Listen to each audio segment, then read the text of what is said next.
Program will get underway in a matter of minutes. Let's take our positions now. We're not going.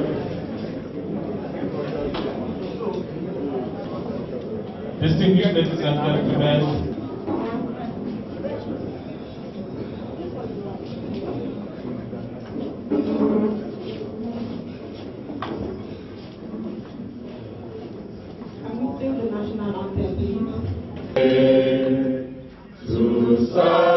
captains of industry,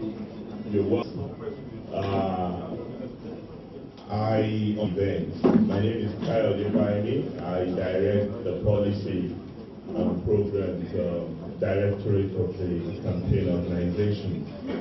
And this is the first in a series of town hall meetings that we're going to be holding with critical segments of our economy and society. The statement that we're trying to make by starting with the business community is hopefully one that is clear to all. For us in the All Progressives Congress, we believe that the economy is at the heart of whatever progressive transformation our country would witness under our administration by God's grace. To paraphrase the former American president, Mr. Bill Clinton, it is the economy strictly. We know not everybody has seen the manifesto of our party, and those who have seen the manifesto are still very desirous of knowing what it is that we want to do about the economy, the private sector, entrepreneurial activities, and enterprise in general. We have spent a great deal of time on this. It took us almost a year going around the country talking to people in the business sector, in industry, in the finance world, to come up with our program as reflected in our manifesto. And it is clear for those who have seen it. We do not make any apologies about the social democratic roots of our party. Ideologically, we believe that government has a critical role to play in helping to boost the economic sector. And while we do not apologize about the interventionist responsibility that government has, we also believe it behoves on us as a political party to provide the necessary enabling environment for businesses to thrive, for the private sector to grow, and for us to move from poverty to prosperity. We have brought our presidential candidate because he is very desirous to meet with captains of industry, with the business community, and with all those who are interested in what it is precisely that we want to do. To, one, talk to him, and two, listen to him. And we hope in the course of this engagement, it will be clearer to us what it is that our reason there is, what it is that we have as a programmatic agenda for the business community, and what it is that we'll be doing in terms of what we will provide for this community to be able to achieve optimal capacity in the course of helping to grow our economy. We all know that Nigeria is in the doldrums, being a monoproduct economy that has been largely dependent on oil for the better part of our existence as a nation. It is clear that we need creativity, we need strong partnership with the business sector in order to grow this economy. But we've also, as a party, come to the realization that this is actually the best period for us to turn around this economy, to wean ourselves from our addiction to oil, to grow the non-oil sector of our economy, and to use depression as the basis for genuine and solid transformation in our country. And I'm not using the word transformation pejoratively. I know you've had that word so often. I don't want to make a political comment about it. But serious, genuine transformation. And if you look around the world, the countries that have really grown, they've used their periods of adversity to transform their economy, using interventionist initiatives by governments. That is what you're likely to hear from our presidential candidate, and that is what you have seen in the states that we govern, not least the one that many of you operate out of, the business capital of the country, Lagos. And it is my pleasure and privilege to welcome you all to this engagement. It's an interaction, it's not a lecture by us. Our candidate really wants to listen to you as those who know where the shoe pinches and those who really want to give us the benefit of your own wealth creation experience. We're more interested in wealth creation. We're not necessarily keen on government contractors, except we're going to use that as a basis to create wealth. Thank you very much. You're welcome to this.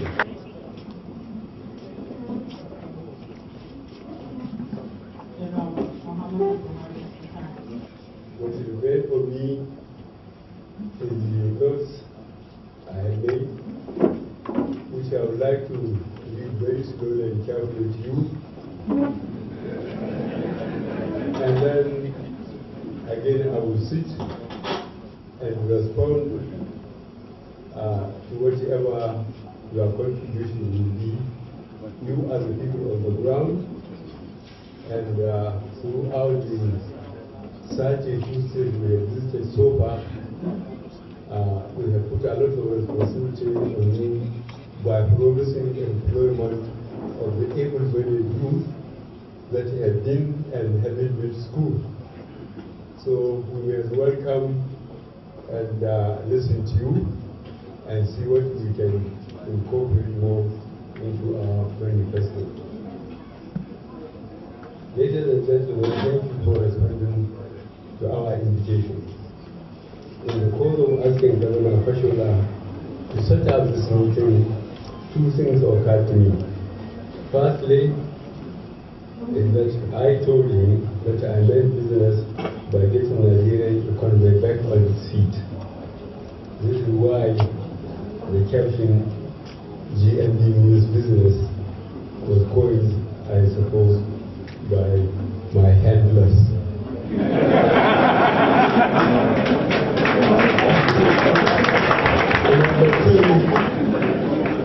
He told me that he meets with you every 6 months to listen to your problems and provide solutions within the following 6 months.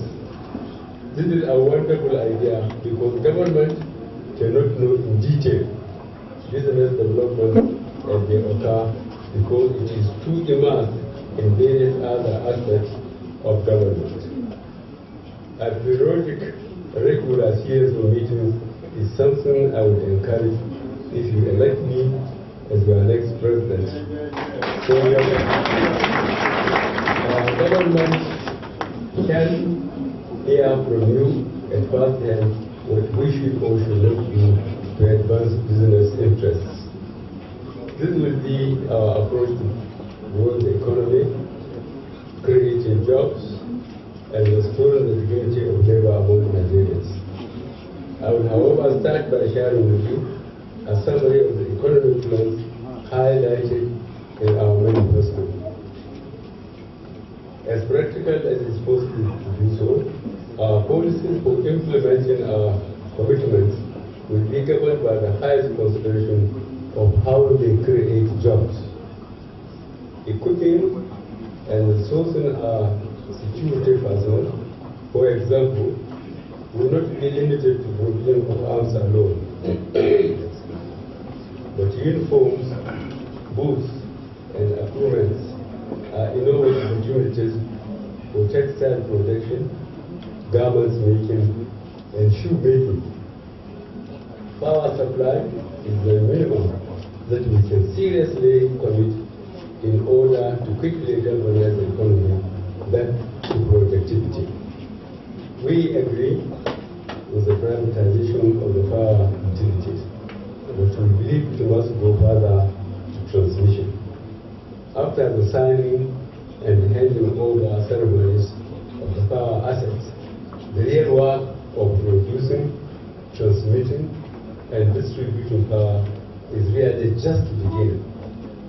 The reason why the success seems elusive is that apart from the signing ceremony and handing over of the power assets, the hard work to connect to the various parts of the power chain, supply gas, install transformers, complete submission has not been done yet. Our studies show that we will require no less than 200,000 trained personnel to support the initiative to provide power and lights up Nigeria.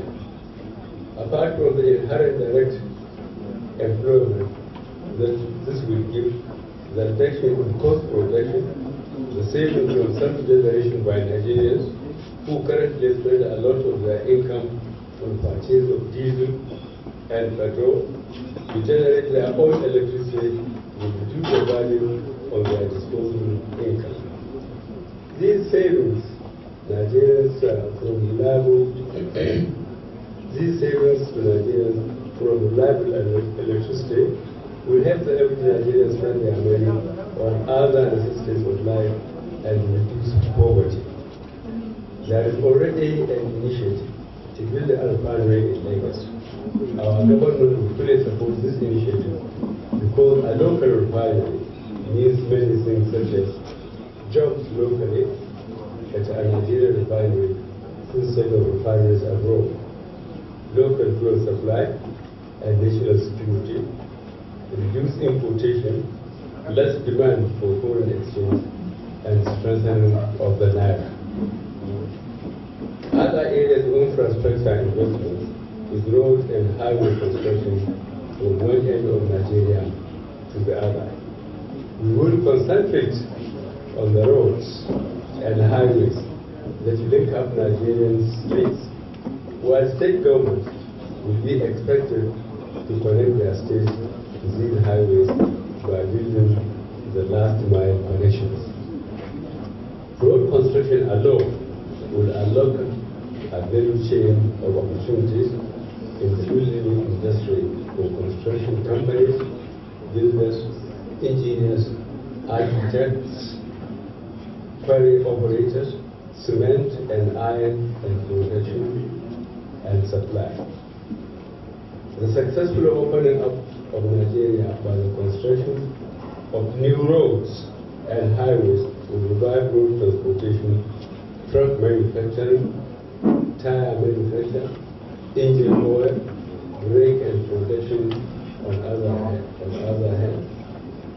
It will also create a demand for jobs for mechanics, drivers, and those engaged in transport support business. We expect a revival of all interstate economies that use to thrive across Nigeria, providing support to travelers by way of canteens, stores, farm produce, etc. This is a summary of how we intend to revive the economy. But I know that there are views we have about what will help and what will not. So, apart from sharing our plans with you, the other purpose of this meeting is to afford me the opportunity to listen to you, to hear your own side of the problems. We shall collate your views and proposals in policy formation. I wish to invite you to sit with my economic team to look at our proposals and develop workable policies and implementation options. In particular, we would like, in consultation with you, to explore options of reducing taxes and customs duties without too much disruption to government finances and private sector business plans. Before I yield the floor to you, I wish to say a few more words about our manifesto and our campaign message. The manifesto of the APC is the product of a survey which took over 6 months to develop. We spoke to over 20,000 Nigerians across the 36 states and the FCT. The questionnaires we issued to them and the interviews we conducted showed overwhelmingly that insecurity, corruption, and the economy were the biggest worries among the electorate. This is why I have been talking about insecurity and corruption on the one hand, and mining, agriculture, infrastructure, and jobs on the economic side. They are so interconnected, and the Nigerian people are right in their identification of these problems. We cannot build an economy in an insecure environment. We cannot build an economy when the playing field is not level. We cannot build an economy where corruption is the working capital.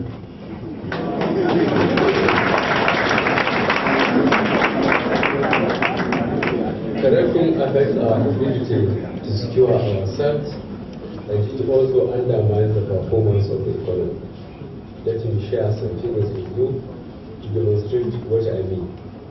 This current government is being challenged to account for an estimated $20 billion, and the whole country is awaiting a report of a forensic audit. $20 billion at 210 naira to the dollar is equal to 4.2 trillion, nearly a year's federal budget.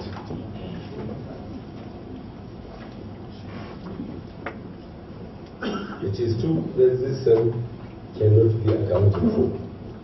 This is grotesque form of corruption. Just think, at 5 million naira per vehicle, this money would have moved 840,000 petrol vehicles. This would have improved security in every town and village in this country. At 13.5 million for a high capacity bus, this money would have bought 311 buses. This would have revolutionized the transport and production side of the economy. From information at my disposal, Lucky Village in Lagos cost 29 billion naira to construct. 4.2 trillion would have built 145 Lucky villages. This will have revolutionized transport, infrastructure, construction, employment in the economy. The average cost of generating 1 megawatt of power is about 1.5 million United States dollars, excluding gas and distribution costs. $20 billion would have bought us some 13,333 megawatts of power. What a difference that we have made up and down the country. If you also factor 2.2 trillion spent on subsidized and fuel import, which became a huge scandal, you may then understand why our manifesto focuses on the issues of security, corruption, and the economy. we are too vulnerable as a nation at this moment. If we have to import fuel to move our planes, our tanks, and our men, we are too vulnerable, as you can see. But we also have to import arms. We are vulnerable because our troops also depend on imported food. We cannot continue like this. After reading the speech I was given to regurgitate to you, again I will start with a note which I think I'm competent enough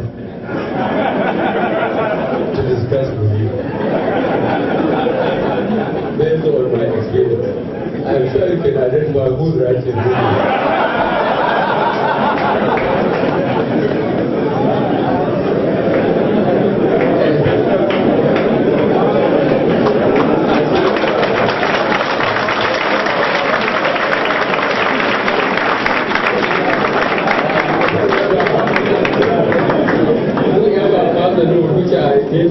Secret was not unmindful of achievements when we were in NMPC.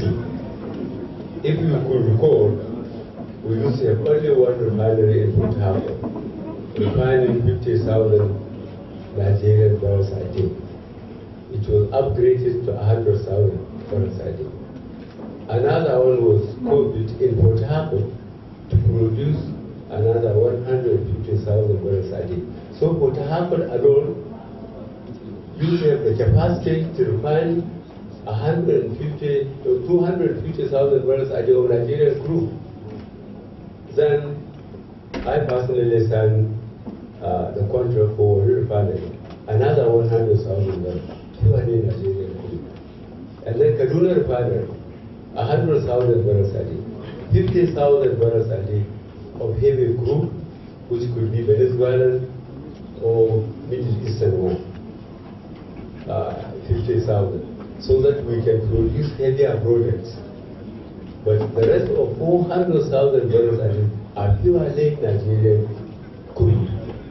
After a detailed study, that we have the capacity to produce that crude from the fields for at least a generation. And then we proceeded to build pipelines then of over 3,200 kilometers. Later, during Professor Amin put an additional depot and some pipelines to space in Yola.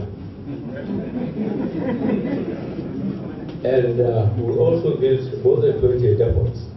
I couldn't remember the number of pumping stations. And we got the tankers off-road. It saved the economy. We used less fuel. We saved a lot of lives. We saved roads. And then, when I came back again, I said, okay, somehow. And I was looking to get Professor Campbell to this. I had come to Nigeria. And we pounced on illegal bunkering. And people abandoned their barges and tankers and ran for their dear lives. All our depots were choked with products. And we started exporting 100,000 barrels a day of refined product after satisfying home market. So honestly, I was in a state of shock when certain government reduced us into net importers and built in so much overhead that Nigeria will have to go and look for fuel from Europe or America, as any non-producing country will do. And then the cost of this subsidy is still baffling me. Who is subsidizing who? I can understand Nigerians to buy at the end of the product filling station the cost of per barrel of different Nigerian crude at wellhead, the cost of transportation to the refinery, the cost of refining, and the cost of refined products to the filling station. Make people some overhead so that the oil doesn't come to cheap. But people start talking of subsidy. People subsidize it. And I know all these projects Nigeria committed. We didn't borrow a couple. It was done through Nigerian savings. This will compare favorably with what is happening. We fought a 30 months ago, very serious civil for 30 months. Who said Algone as head of state, who's chief of Femi Awolo, as commissioner of finance and deputy chairman executive council. We didn't borrow a couple. Now when Boko Haram is threatened in Abuja, we ran to the to National Assembly to borrow $1 billion to fight them. The person of leadership is very challenging. Thank you very much.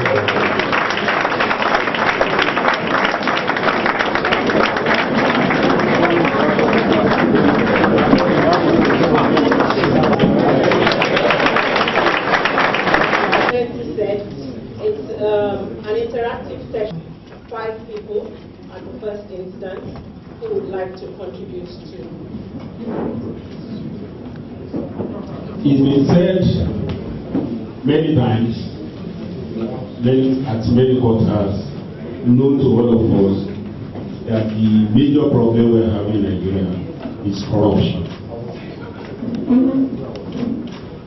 When we talk of power, when we talk of anything, it is corruption. APC has been talking of fighting corruption. What are you going to do differently from what you've been having over the years?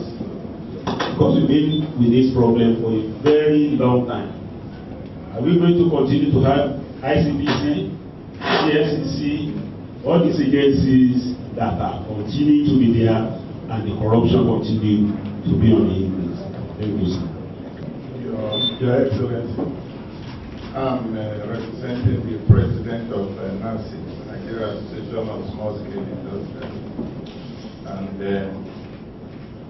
we thank the Governor of Lagos State who has always been meeting with us, and he has been listening to what we are doing, and he has been adjusting the policy of the government. He has done a lot for the SME in terms of infrastructure, in terms of security, and all the rest. The things that he could not do are those that are policies that have to be done by the federal government. And this has to do with the protection, SME protection. That is, SME needs to be protected and their products also protected in a way that they can create more jobs.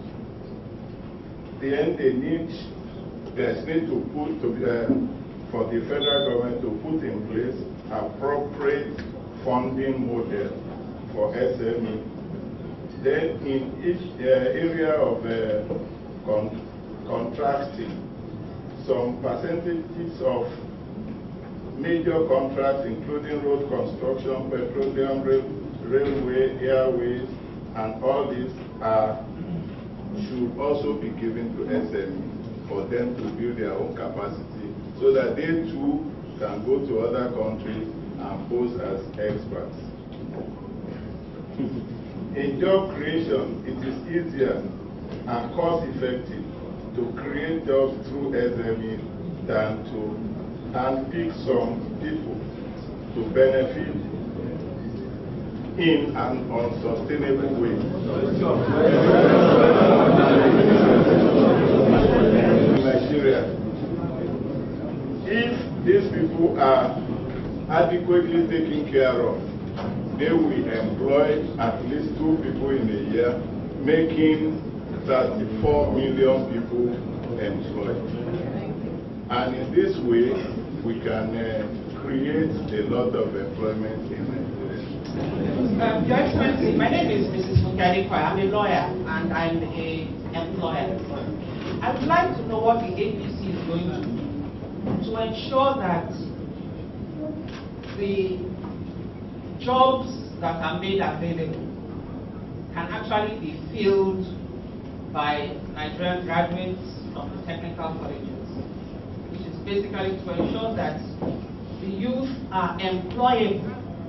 It's one thing to create a job, it's another thing to ensure that those who are looking for those jobs have the skills to fit. My question is this: we cannot say the government is not doing well in every area, in all aspects. What I'm concerned about is that we have some level of continuity in the economy. I mean, because I don't want to say that everything is bad. Some things are right, some things are going in the right direction. And having this sometimes scares us. We will lose time in Nigeria in terms of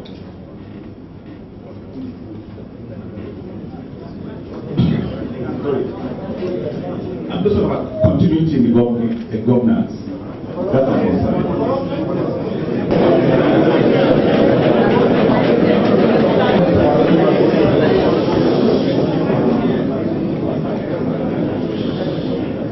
Your Excellency, my name is Vakil, CEO Java International Limited, Vice President of Lagos State Autonomy.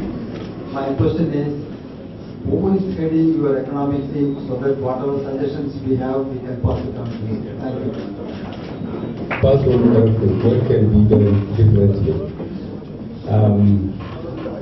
I didn't say it out in the field that we don't go to any Nigerian Ministry of Health Sector without seeing these documents: administrative instruction and financial instructions. These are derived from the constitution of the country, but they are put in the waste paper basket, and people are doing what they like.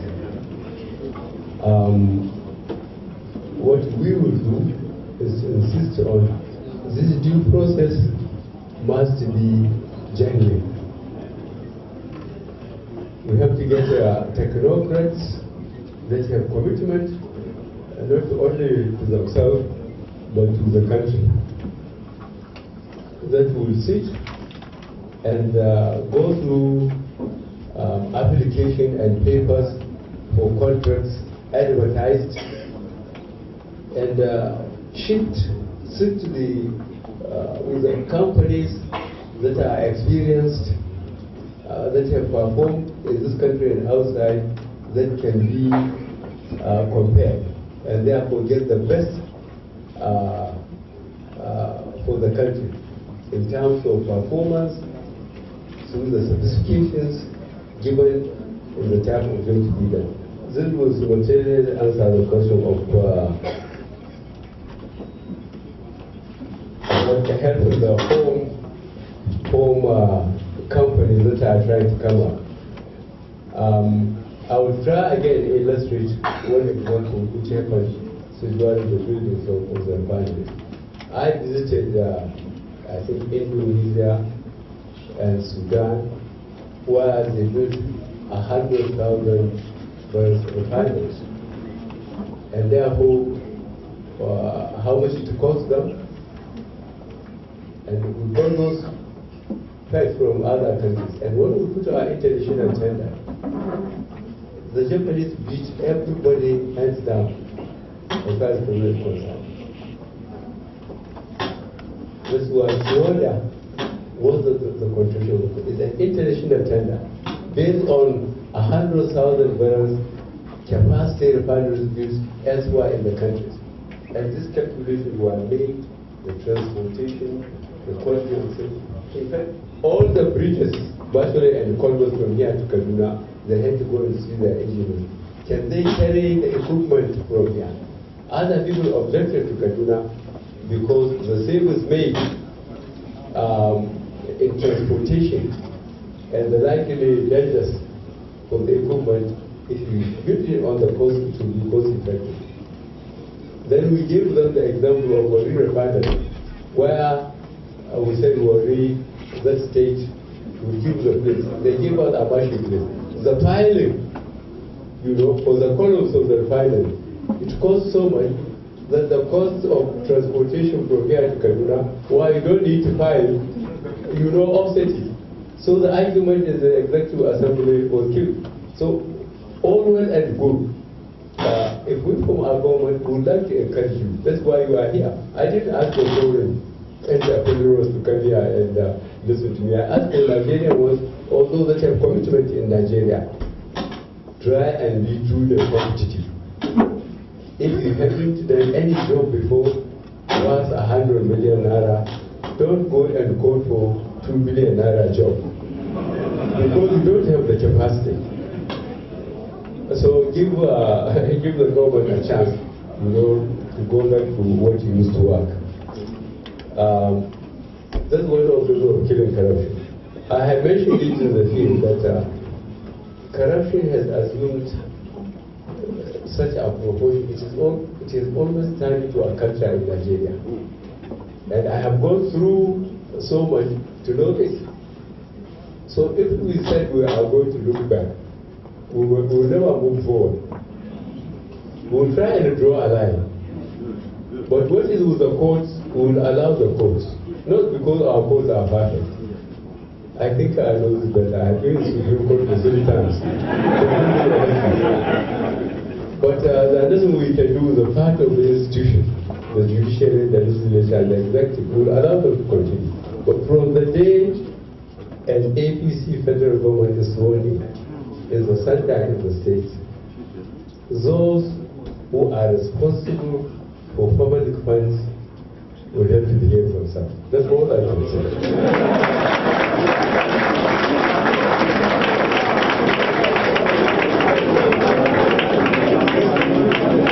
I think this answered one of the questions. The third one is, what can APC do about employment? Again, there are no states, and so far we have listed 32 states. There are no states we haven't told different audiences that the magnitude of unemployment in this country is frightening. When I go around, I'm sure some of you see the type of people that accompany us. Some will be running in front of our bus from the airport to the cities or to the venues, several kilometers, sweating. And it was said over 60% of Nigerian population are youth. These youth, most of them are unemployed, whether they have been to school or not. This is the danger. We have realized it. And we felt what may quickly give us some relief is agriculture and mining. Before other detailed intellectual studies have to apply for us to return. And then, of course, by trying to empower building the infrastructure, especially power. When there is power, it will be amazed how much we can save. And do the infrastructure again, like the petroleum industry infrastructure. Let's make our refineries work instead of going to the international market and buy products. Let us make the pipelines work. Let us reduce the amount of tankers on road. Let us save the roads and save lives. These things are so practical. So I think creating jobs, agriculture, mining, use the infrastructure, and making it cheaper for small-scale industries like those you mentioned, they can break even, and then try to encourage exports, especially in agriculture. People are acquiring land that can afford it. Was somebody tried to convince me of this point and told me how much Nigerians spend in importing tomato puree. Only tomato puree. And then when I drive from Kaduna to Hondura, through Kano, and saw how tomatoes get rotten. And now they learn of drying it and bringing it here and selling it. It's a shame that we are importing tomatoes. Even rice, we will try and stop it, either by charging high tax for those importing and stopping smuggling and encouraging our own production here at home. And about mining, I'm sure some of you have read what has been happening to some Nigerians desperate in cities like Zamfara, where they think there is gold, and they are trying to get this gold using some of the chemicals that are unhealthy. There's some foreign NGOs who are concerned that they have trained him to go and start treating Nigerian children that are born with deformities, various type of deformities, because of the effect of some chemicals that are being used to extract gold. Now, if the government can move forward and organize quickly, there will be a healthy mining industry and a lot of people employed. Well, as the last question I will attempt here is, who is heading my economic team? I will ask the chairman to answer that question. Thank you very much, David.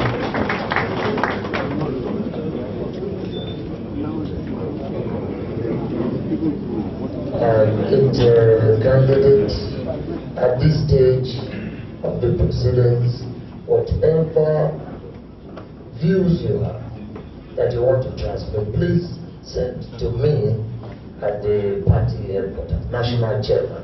In the alternative, the chairman of our policy group, who just spoke when I was coming here, His Excellency John Fayemi, will also will make his numbers available. I'm sure he will oblige you with his numbers. So either myself as national chairman or Kayode Fayemi, who heads the policy group at this point in time. So thank you. I hope that is helpful. And in any case, you asked about corruption. I think there's only one point that needs to be made in addition to what the chairman has said. The day GMP becomes president-elect, I think the message will go around. Thank you.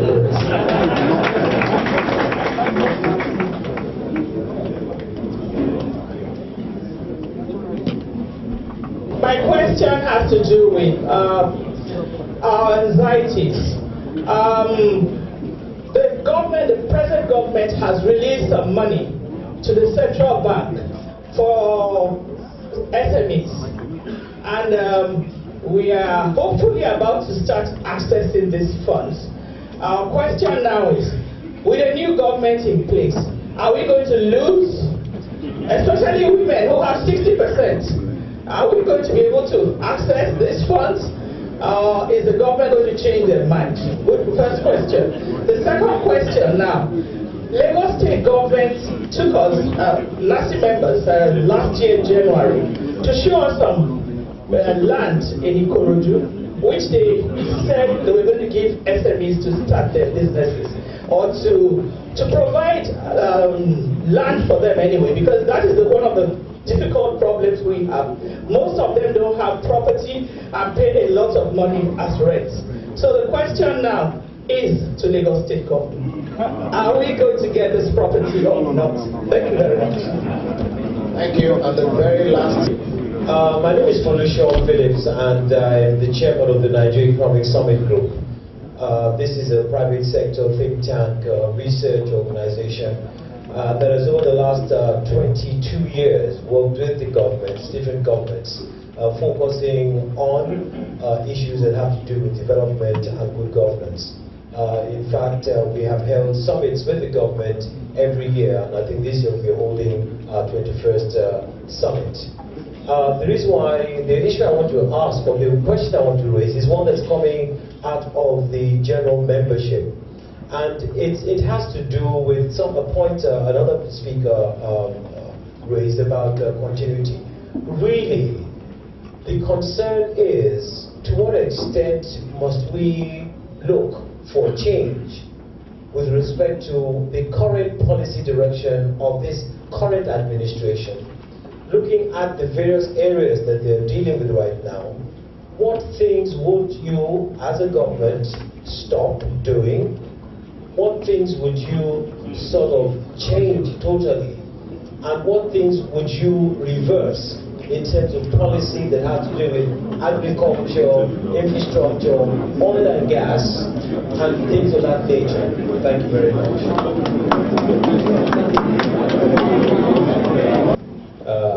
When lady was concerned about the money the federal government was about to release or have released to SMEs, whether in our quest for change we are going to change that. I think our change is going to be positive.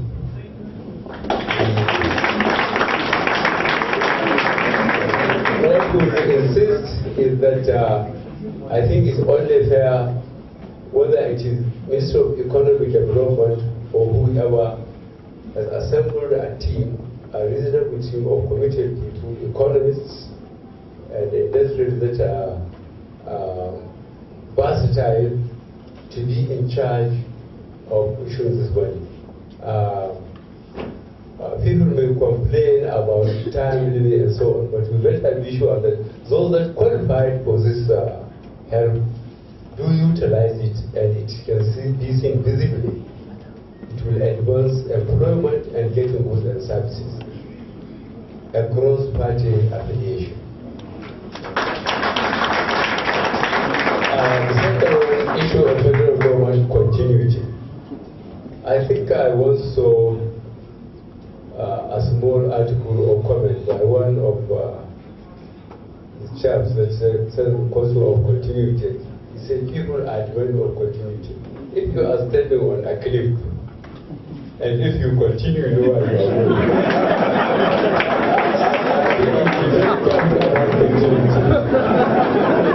I think we have experienced so much that we will try as quickly as possible identify where continuity is worth continuing, or where reverse is even more important than continuity.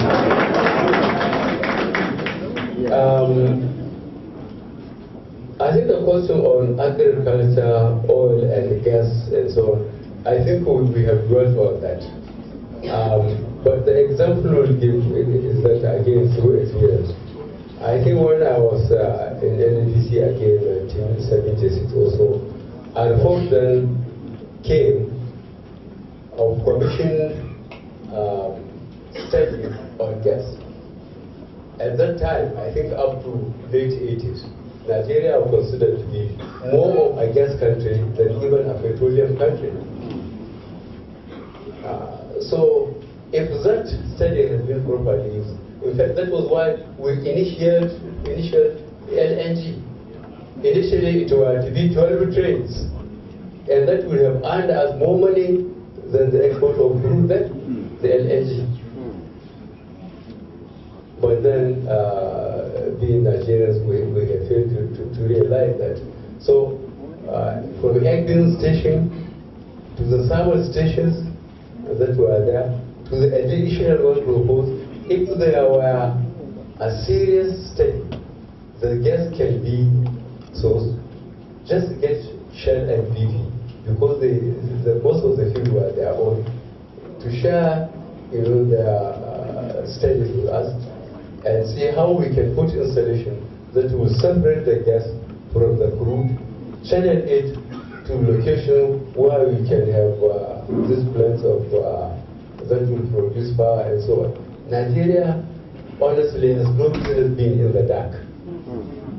God has given us the people and the resources, but it is us, the elite, that fail to manage the society and the country. Thank you very much.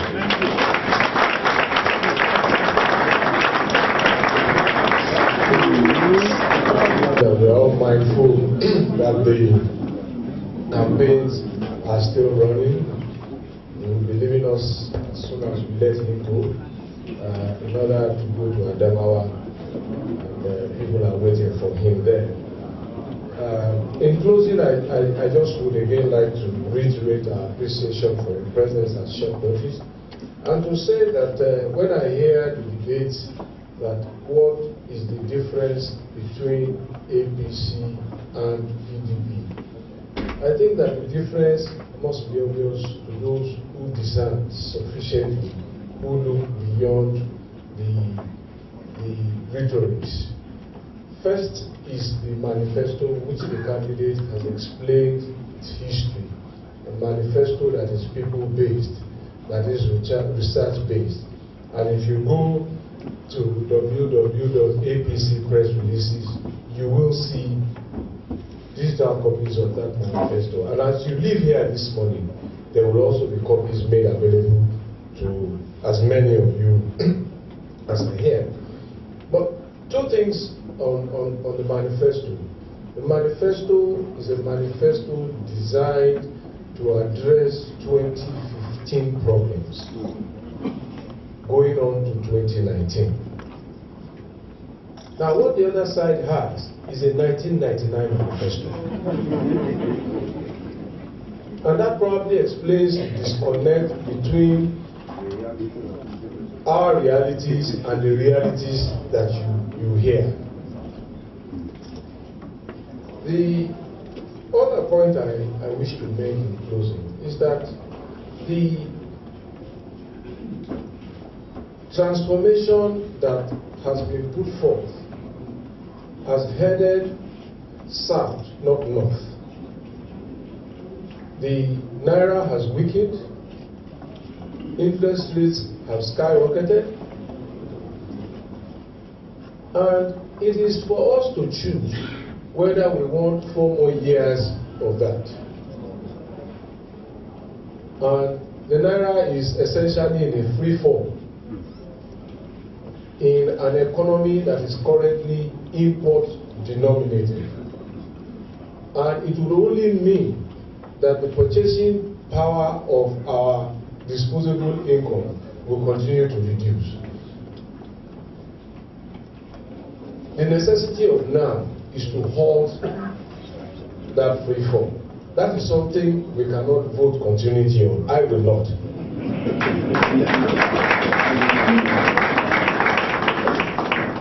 But more importantly, as the candidate has said, it is essentially not how much really Nigeria earns.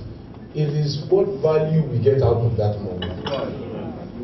Now, if we have sold crude oil, our major income earner, for like almost 5-6 years at over $100 per barrel, and all of us are saying there is pain, do we want to continue now when there is reduced income with the same team and with the same management capacity? No. If they couldn't do that much at $100 per barrel, can we trust them to do more with less? No. So for me, those are my issues in closing. And to address the lady who asked about land in Ikoro, to the best of my knowledge, that is the land in the Mota Agro Park Estate. Well, Mrs. Owuru tells me that about 45 applicants have received their survey plans, and that if the applications that are pending and have been paid for, clearly we will make further allocations. I know that there's still some land left there, so if you make applications, I'm sure that the Ministry of Commerce and Industry will respond to it. Thank you all.